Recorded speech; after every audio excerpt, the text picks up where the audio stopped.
PLA. In hostel. Why couldn't they take you at home? What happened? I asked them several times, what is the issue? Didn't get an answer properly. But I understood that they wanted me away for a while. So I grew up studied in a hostel, which is based inside Kalakshetra, which is a dance and music school. And do you think that influenced you? Yeah, in the sense that every Friday evening we are compelled to go and watch Bharatanatyam. That made sure that I didn't touch Bharatanatyam for a long time.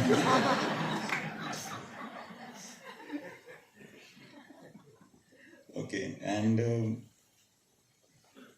where am I? How is it going, guys? Anu, are you happy that you called me? Are you happy that you called me?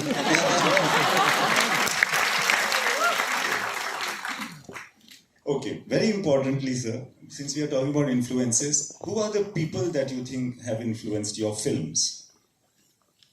Who are the people? I think when I got into do my first film, I had no idea how to do a film. I didn't know how to shoot. I'd done my master's, then I'd worked for a couple of years, and I thought I'd done in a lot of time already. So otherwise, at that point of time, the only way you can become a director was to work as an assistant director with some big director, and that will be some 7-8 years period. And I was not patient enough for that.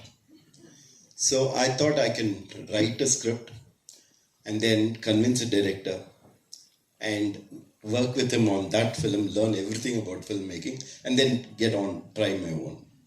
But when I finished writing, I thought I'll direct it myself.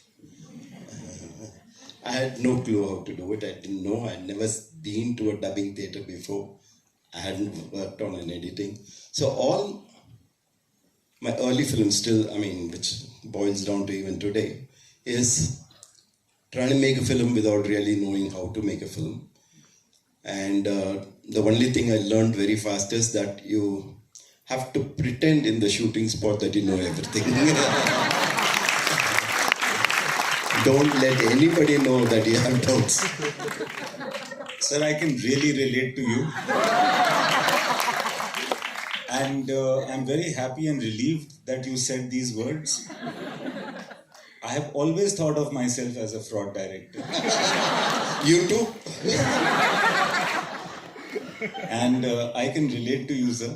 And they will never believe this.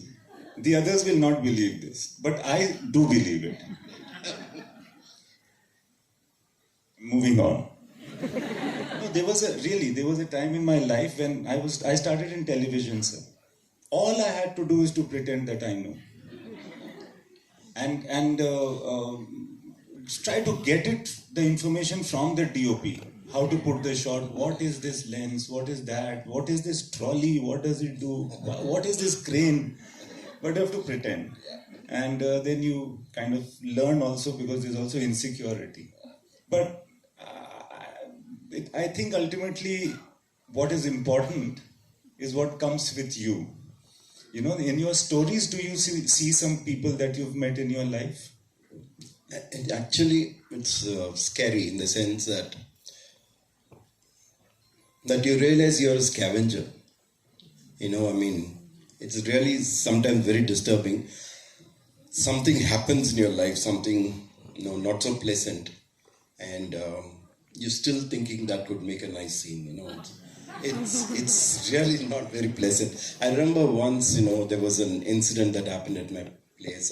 There was a bomb thrown across, and it is coming across the road. It's maybe this first row's distance. From there, somebody's threw it, and it came, and I was lucky. It just blew this way with the pipe bomb in both those directions, and as it burst, the fire that came out was only this much, and I'm ducking, screaming at the guy, but mind is saying that in films we always saw this big.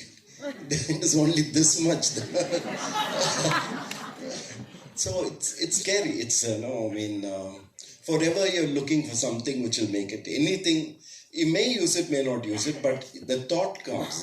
Thought comes without you really seeking it. You're just looking for things that you can grab, and sometimes it's very good. Sometimes it's you're wondering. There's another part of you saying, "What kind of a human being are you?"